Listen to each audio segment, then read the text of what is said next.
Hello guys! Ngayon tuturuan ko kayo kung paano maglagay ng profile sa Spotify. Una, pindutin lang ang ating Spotify application. Then, ayan, kapag nandito na tayo sa ating Spotify, kung mapapansin nyo yung nakasulat na F dito sa parting left side sa upper part, eto, pindutin lang natin yon, itong F na nakalagay. Ayan, then kapag napindot nyo na, eto na yung lalabas. Kung mapapansin nyo yung pangalan nyo ditong Flameboy, pindutin lang natin yan.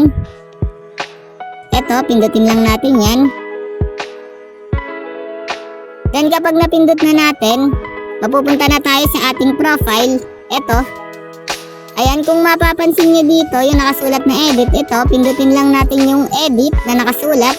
Then kapag napindot nyo na yung edit, mapupunta na tayo dito sa ating edit profile.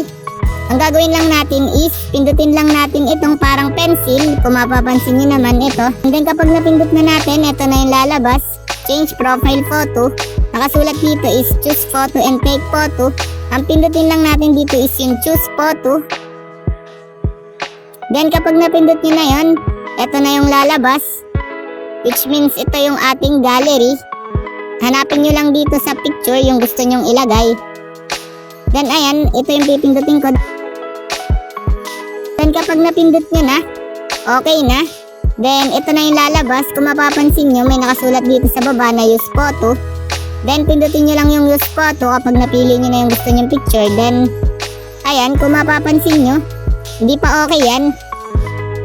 Kung mapapansin nyo sa taas yung save, ayun, pindutin nyo lang yung save para maging okay na,